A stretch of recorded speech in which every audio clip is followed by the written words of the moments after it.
Hey guys, what's up? DJ's Aviation here. Welcome to another 1/400 scale model aircraft unboxing.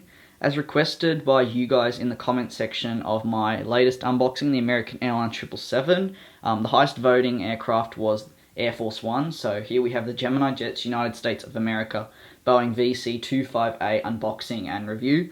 You might also notice the unboxing is taking place in a different location. This is a new workbench that I've set up. Two others are going to be supporting the extension of my model airport, but this one is off to the side. So all future aircraft review mass unboxing videos will take place in this location. The lighting is actually a lot better here than on my airport, so I'm quite happy with it. Now I'm just going to progress to read a little bit about the VC-25. So the role of this particular aircraft is of course a presidential transporter.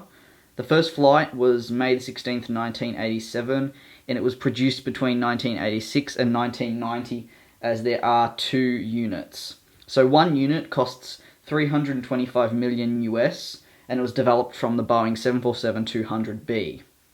So the Boeing VC-25 is a military version of the Boeing 747 airliner, modified for presidential transport and operated by United States Air Force as Air Force One. The call sign of any US Air Force aircraft carrying the President of the United States, rather. Only two examples of this aircraft type exist. They are highly modified, as we said, from the Boeing 747-200B, designated VC-25A, and having tail numbers 28000 and 29000. This particular one is 29000. Although technically the Air Force One designation applies to the aircraft only while the President is on board, the term is commonly used to refer to the VC-25 in general. The two aircraft often operate in conjunction with Marine One helicopters, which ferry the President to airports whenever a vehicle motorcade would be inappropriate. So moving on to the box, in the top left we have the Gemini Jets logo. Just to the right of that, made for collectors by collectors, which is the Gemini Jets trademark slogan. Then we have the computerized image, the digitalized image as well of the VC-25A with the static ports, many static ports and antennas at the top and bottom, the very nice paint scheme and the US flag. Below that we have the President of the United States, the seal of the President of the United States, that's their logo. United States of America is written. Underneath that is the Boeing VC-25A, American flag, and 1/400 scale die-cast model aircraft. We have the look inside tab, so if I lift that you will see the model. Underneath we have Gemini Jets logo, 1/400 scale die-cast model, highly collectible, superior quality, realistic metal landing gear, detailed printed graphics, and as real as it gets features. On the other side we have the digitalized image again to the right, Gemini Jets logo, Boeing VC-25A, and then it just says 1/400 scale die-cast model below it. You might not be able to see it though. And then the other side we have adult collectible model, barcode, warning contains small parts, Gemini Jets logo. Now on the back, we have as real as it gets, Gemini Jets, the digitalized image yet again of the plane with the cloud in the background. Some more information, so it just says Gemini Jets brings you the highest quality precision die-cast metal airliners in highly collectible limited editions, with officially licensed markings. Registration marked packaging is personalized to each aircraft to enhance its collectible value. We then have their key dot points once again, so like highly collectible, etc. You can probably see on your screen though. Below that it just says new aircraft being added monthly, so please contact your dealer for latest releases or visit our website.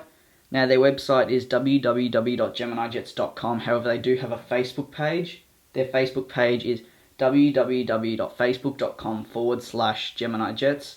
So to the bottom right we can see this is 2016 Gemini Jets, made in China's over to the left, and it's a officially licensed product from Boeing. Right, now onto the look inside tab. I'll just turn the aircraft box over like that.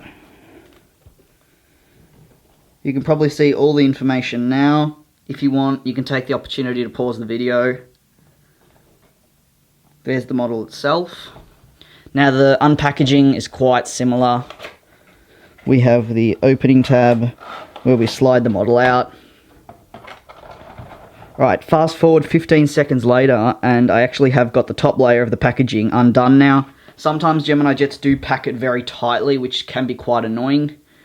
We have the protector for the top and the model itself. I'll get onto a review of this in a second. That is also just the mould, if you're wondering. This is where the aircraft sits.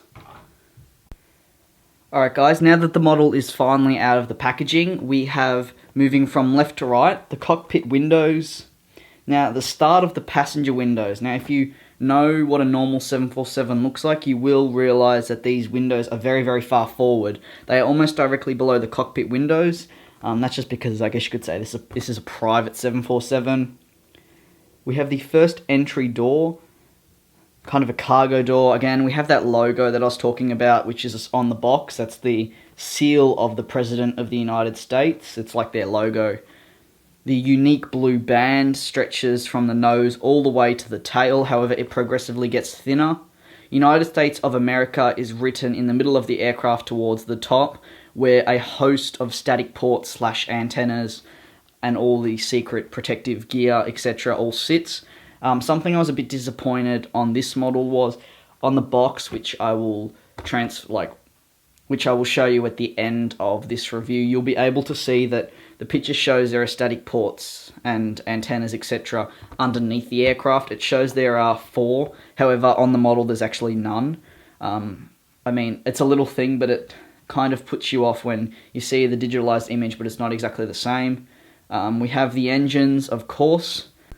Alright, now that the sun's out, the lighting's even better. So we have the very nice wing with the very unique wing tip. However, it's not necessarily a tip, because we know on most aircraft the wingtip is in a horizontal form. However, this is in a landscape form. It's like a landscape eye, I guess you could say. You probably can't see it because it's out of focus, but it does look very weird. Moving along, I was just mentioning that the windows of this aircraft are all located on the blue band, which starts from the nose and goes to the very end. They opted, I guess, for the blue as it's in the United States of America flag, which can be found on the tail of the aircraft. That's located directly in the middle of the tail, widthwise and lengthwise. Just below the flag, you might be able to see the registration. Just repeating, if you didn't hear earlier, the registration is 29000, so that's 3 zeros. The other VC25 is 28000. And of course we have that blue band, which plays a big feature throughout the aircraft. Now, my apologies if the box is out of focus. I can't, with the camera I'm using, I can't focus in on 2 things at once. But you might just be able to see briefly how there's static ports / antennas on the bottom of the box, the digitalized image rather. And then you can probably see the model, they're not located there. That's just a quick little thing I wanted to point out, as this is a review. I can't always be positive. I do have to point out the negatives, so if anyone wants to buy this model, they understand what they're purchasing. So, I mean, other than the static port / antennas, I'm really happy with the way Gemini Jets have done this particular model. It is very rare, so if you can get your hands on it at any point, I would recommend it. Another thing you might have noticed, if you're paying attention to the opening scene, to then when I reviewed this in depth, you would have noticed Gemini Jets used a different blue on the model to the digitalized image on the box. On the box, it is a very vibrant kind of sky blue, and on the actual model, it is very dark. Now, I haven't seen Air Force One enough, picture and video-wise, to actually see which blue it is. But either way, I would have probably liked to have seen Gemini Jets use the correct blue on the box, because they kind of look like they've been enhanced greatly on the box, and then you see the model and it's kind of a lot more dull. That's just something I observed. It's not a big deal, because of course it's just the model, but I mean, for die-hard collectors that are just looking at the finer details, it is something worth mentioning. So overall, I'd probably give this model a 7 out of 10. This was a gift, so I'm not quite sure where it was purchased from, but you might be able to find it on eBay. I'm not sure what the price could be. It all depends. Thank you for recommending this model in the comments section. I appreciate everyone who voted. The next highest voted one was the British Airways 787, so that will be the next review, and then I believe it might be the KLM 747 or the C5 Galaxy. I'll just have to check my results. Of course, you can go back and vote on that American 777 video, or you can comment down below which one you'd like to see again. If you've changed your mind, just let me know, because after all, it's what you guys want to see. So thank you for watching. Make sure to leave a like if you enjoyed it. More unboxings are on the way, and very, very exciting model airport updates. So thank you once again for stopping by, and I'll see you in the next one. Peace.